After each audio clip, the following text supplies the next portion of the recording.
Assalamualaikum warahmatullahi wabarakatuh. Kembali dengan video pembelajaran matematika.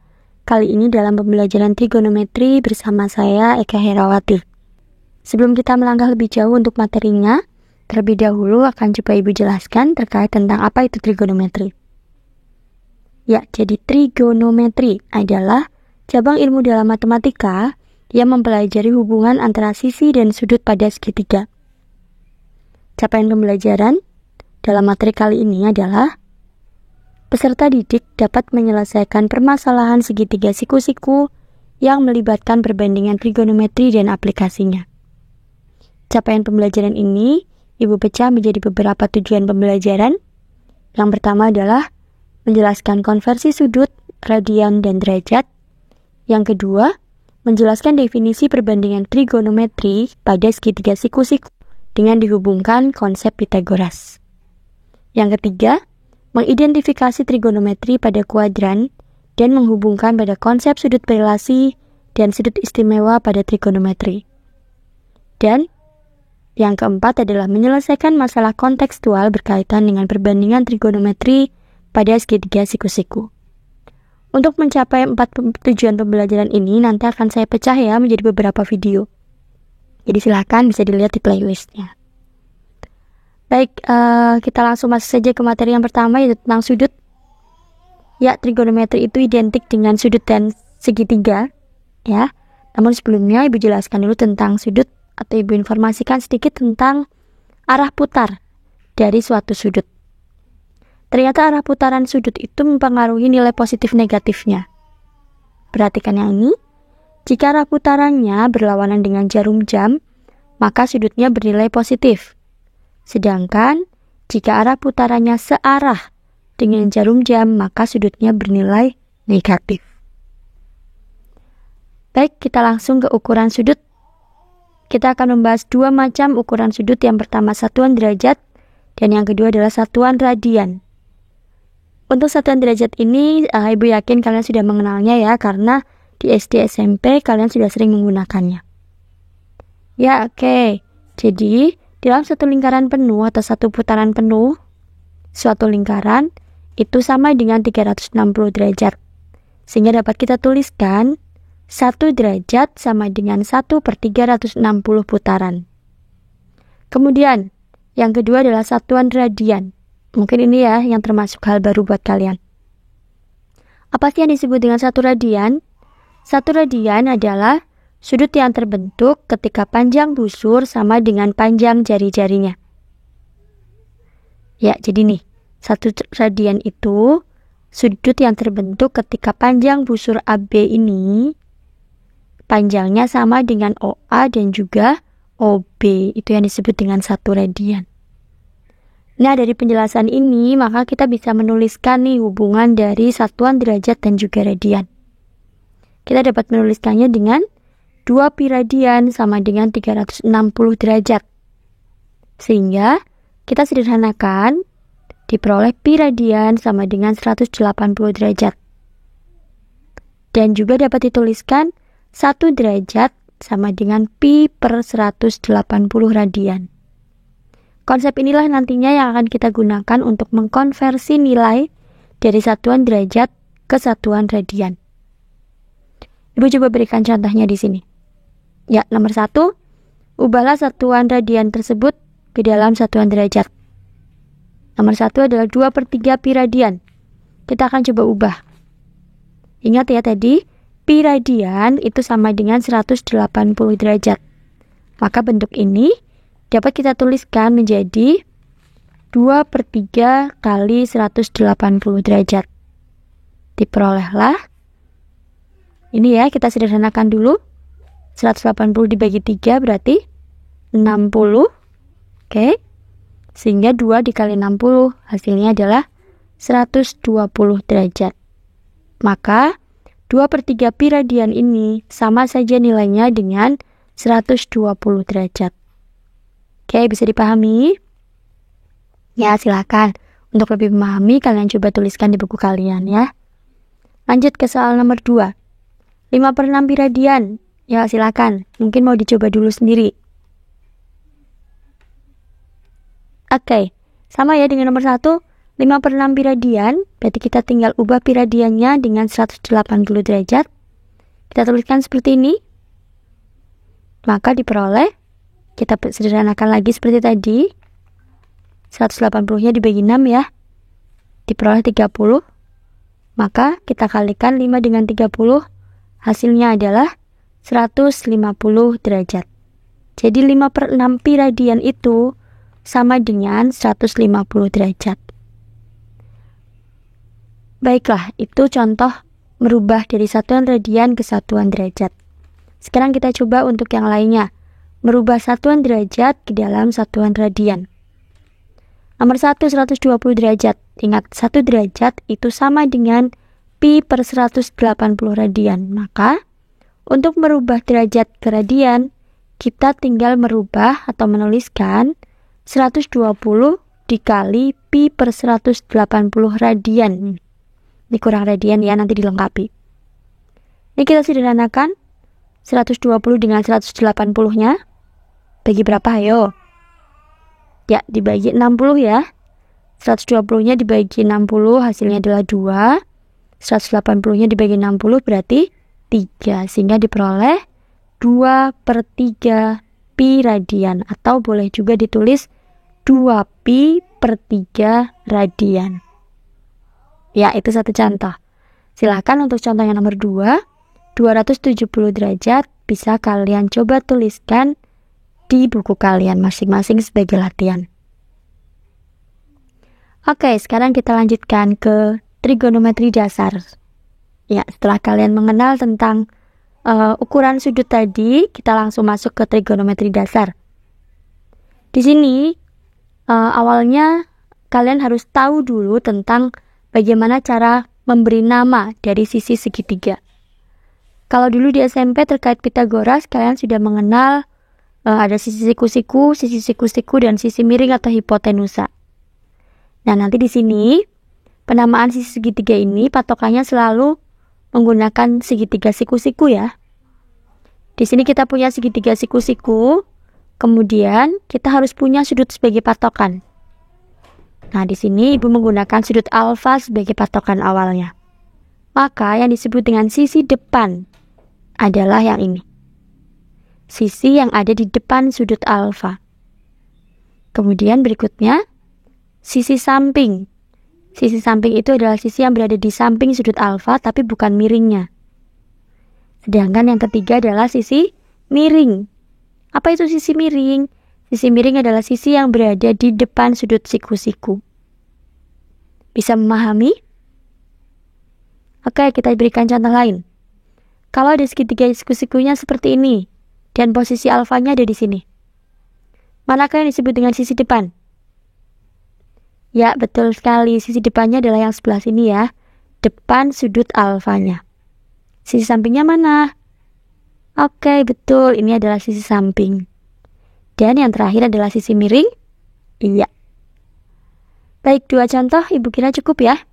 Nah, sekarang silahkan. Saatnya kalian mencoba. Boleh di screenshot dulu atau boleh langsung digambar di buku catatan kalian. Kemudian kalian coba nih. Jika alfa ini sebagai patokan. Nah, di sini sudah ada penamaan segitiganya ya. A, B, C. Silahkan kalian coba sebutkan. Mana sih yang disebut dengan sisi depan? Mana sih yang disebut dengan sisi samping? Dan mana yang disebut dengan sisi miringnya? Silahkan. Coba tuliskan di kolom komentar. Oke, sekarang kita lanjutkan ke perbandingan trigonometri. Perbandingan trigonometri kali ini kita akan gunakan segitiga siku-siku seperti ini. Ingat ya penamaannya tadi, depan, samping, miring. Selalu ada patokan sudut yang digunakan. Perbandingan trigonometri yang akan kalian pelajari di sini adalah tentang sinus, kosinus, dan juga tangen. Atau biasa dituliskan dengan sin alfa, cos alfa, dan tangen alfa. Bergantung pada sudut yang diketahui di situ. Kita mulai dari sin alfa. Oke, sin alfa itu adalah depan per miring. Maksudnya di sini adalah sisi depannya alfa dibanding atau dibagi ya dengan sisi miring dari sudut alfa tersebut. Oke, Kemudian perbandingan berikutnya adalah cos alfa. Cos alfa adalah samping per miring. Sisi samping dibagi dengan sisi miringnya. Berikutnya adalah tan alfa atau tangen alfa dapat diperoleh dari sisi depan per sisi samping. Sisi depan dibagi sisi samping dari sudut alfa tersebut. Ini sengaja ya Ibu kasih tanda merah untuk membantu kalian menghafalkan. Jadi biasanya kita mengenal atau menghafalkannya dengan sin demi, kosami, tan desa. Ya, ini. Jangan lupa. Sin demi, sinus dapat dicari dari depan per miring. Kosinus dapat dicari dari samping per miring. Tangen dapat dicari dari depan per samping. Ya, jangan lupa yang harus dihafalkan dan pahami dengan baik. Baik, di sini kita akan lanjutkan ke contoh soalnya. Perhatikan, terdapat sebuah segitiga siku-siku ABC di mana siku-sikunya di B. Kemudian diketahui sudut alfa dan beta sesuai posisinya masing-masing, dan juga sudah diketahui panjang dari dua sisi segitiga tersebut. Kemudian kita diminta untuk menentukan sinus alfa, cos alfa, tangen alfa, sinus beta, cos beta, dan tangen beta. Kita akan mencoba menjawabnya satu persatu. Untuk menentukan nilai dari sinus alfa, kita butuh depan per miring. Oh, ternyata di sini sisi depan dari sudut alfa belum diketahui, yaitu sisi BC. Maka terlebih dahulu kita akan mencoba menghitung nilai atau panjang BC ini dengan menggunakan konsep, ya betul, dengan konsep Pythagoras. BC kita cari dengan menggunakan konsep Pythagoras karena BC ini merupakan salah satu dari sisi siku-siku. Maka BC dapat dicari dari akar dari 4 kuadrat dikurangi dengan 3 kuadrat. BC sama dengan akar 16 kurangi 9, berarti BC-nya diperoleh nilai akar 7. Nah, maka BC di sini bisa kita tuliskan akar 7. Kita coba langsung tentukan nilai dari sinus alfanya. Ya, sin alfa tadi sin demi, depan per miring. Sisi depan dari sudut alfa adalah BC, yaitu akar 7, dan sisi miringnya adalah 4. Nah, kita letakkan di sini, sehingga diperoleh akar 7 per 4, atau bisa dituliskan dengan 1 per 4 akar 7. Lanjut ke kosinus alfa. Kosinus alfa dapat diperoleh dari cos sami, samping per miring. Jadi diperoleh 3 per 4. Kemudian tangen alfa yaitu depan per samping. Sisi depannya alfa adalah BC, sisi sampingnya adalah AB, yaitu akar 7 per 3, atau dapat dituliskan sepertiga akar 7. Kita lanjutkan ke sudut betanya. Untuk sinus beta, sin beta ini dapat diperoleh dari depan per miring, yang berarti 3 per 4. Kemudian kosinus betanya di sini adalah samping per miring, yang berarti akar 7 per 4, ini ya. Dan tangen betanya di sini adalah depan per samping, berarti 3 per akar 7. Biasanya ketika kita menemukan pecahan di mana penyebutnya masih dalam bentuk akar, maka kita akan merasionalkannya, yaitu dengan cara mengalihkan dengan sekawannya. 3 per akar 7 kita kalikan dengan akar 7 per akar 7. Maka diperoleh nilai 3 per 7 akar 7. Ya, itu tadi untuk menentukan nilai sinus, kosinus, tangen dari sudut yang diketahui. Sekarang kita coba lanjutkan perbandingan trigonometri untuk bentuk yang lainnya, yaitu sekan, kosekan, dan kotangen.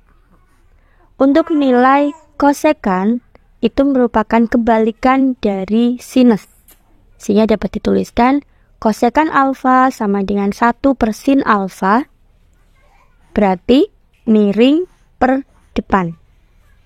Sedangkan sekan alfa itu merupakan kebalikan dari kosinus alfa, dapat dituliskan 1 per cos alfa, yaitu miring per samping.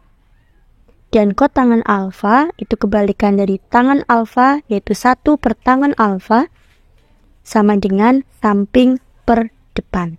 Itulah konsep dari sekan, kosekan, dan kotangen. Kita coba langsung praktekkan. Ya, ini mungkin ada bantuan untuk cara menghafalkannya ya. Jadi pasangan tadi kebalikan itu membentuk 5 suku kata. Sekan, kosinus. Jadi sekan pasangannya dengan kosinus. Kemudian kalau kosekan itu kebalikannya dari sinus. Kosekan sinus membentuk 5 suku kata juga. Dan untuk kotangen kebalikan dari tangen. Jadi kotangen tangen. Ya, oke. Itu cara menghafalkannya. Kita coba tentukan nilainya. Masih dengan menggunakan segitiga yang tadi ya. Sekan alfa ini dapat diperoleh dari 1 cos alfa. Cos alfanya tadi kan apa? Samping per miring. Berarti sama aja miring per samping. 4/3. Kosekan alfa. Kosekan alfa itu berarti kebalikan dari sin. Sin itu depan per miring. Berarti sama aja miring per depan. Alfanya ini. Miringnya mana? 4. Depannya mana? Berarti ini akar 7. 4 per akar 7 kita rasionalkan sehingga diperoleh 4/7 akar 7. Dan terakhir, kotangen alfa yaitu kebalikan dari tangen, yaitu samping per depan, maka sampingnya adalah 3, depannya adalah akar 7. Diperolehlah 3/7 akar 7. Baik, itu penjelasan terkait dengan perbandingan trigonometri siku-siku atau trigonometri dasar. Ya, silakan kalian coba pahami dengan baik konsepnya. Kemudian untuk menguji kemampuan kalian, silakan bisa dilanjutkan ke video berikutnya, yaitu terkait dengan latihan soal trigonometri dasar. Terima kasih. Wassalamualaikum warahmatullahi wabarakatuh. Semoga bermanfaat.